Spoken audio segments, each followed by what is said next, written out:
Hello po sa lahat! Ngayong araw naman ay ipiplex ko muna yung aking TikTok account. So ito po yung aking TikTok account, Life and Family Vlog. So meron na po akong 293 followers dito sa aking TikTok. Tapos meron na din ako mga upload na mga videos. Tapos nagla-live din tayo kapag may oras. So sa aking 293 followers, pwede na po akong makapag-set up ng aking subscription dito sa TikTok. So, ngayon, puntahan natin itong aking TikTok Studio. So, dito sa TikTok Studio, makikita natin yung analytics, tapos itong mga monetization, tools about monetization. So, first, ito yung subscription. So, ito yung subscription, so pwede na ako makapag-set up. Pero, hindi ko siya muna isi-set up ngayon kasi, ayun, it takes time. So, ngayon, pinakita ko lang sa inyo. At least may idea kayo kapag ayun mag-set up na kayo ng subscription nyo. So once ma-set up na tong subscription, after natin sabihin natin natapos natin na-set up yung subscription, so right after pwede na din nating ma-set up yung payment method. So sa payment method dito sa TikTok, PayPal lang yung option dito, wala nang iba. So na-try ko na kasing na-check itong setup. Tapos yun, PayPal lang talaga siya. So, ayan. Back tayo dito. Next, itong live gifts. So, sa live gifts, para maging eligible yung ating mga account, so, kailangan natin ng, ayan, must be in good standing, follow our rewards policy, agree to the privacy policy, terms of service and community guidelines. So para maging eligible yung ating account sa live gifts, so kailangan natin itong i-follow.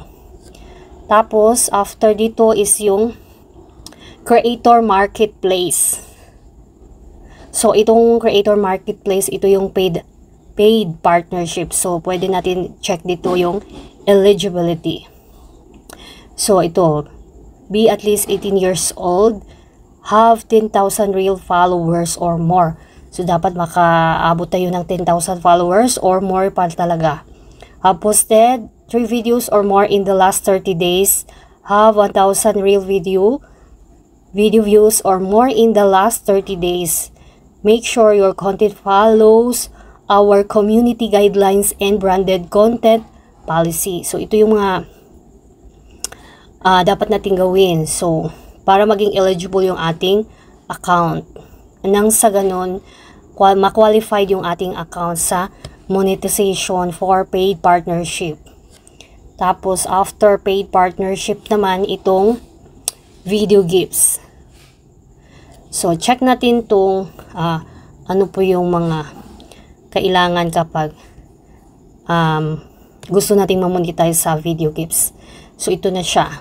So, kailangan natin ng 10,000 followers, videos must pass safety moderation to be eligible for gifts. Have an account that's been active for at least 30 days. Meet the age requirement. Account not used by government, politicians, and political parties. So, ganon. Ito yung mga dapat natin gawin para maging qualified yung ating TikTok account sa video gifts. So, para maging eligible yung ating account. So, we need to follow talaga. Kapag gusto nating ma-monetize dito sa TikTok, iba't ibang klaseng monetization na yun. So, kailangan natin siyang i-follow. So, ito yung mga pinaka-importante na monetization dito sa TikTok kapag gusto mong ma-monetize. So, 4 siya. Subscription, live gifts, creator marketplace, and video gifts. So, yun. Thank you for watching, guys. At least mayroon na kayong mga idea kung gusto nyo talagang kung gusto nyo talaga ma-monetize yung account nyo, ayan. So, may idea na talaga kayo. Ayan, thank you for watching. Bye-bye!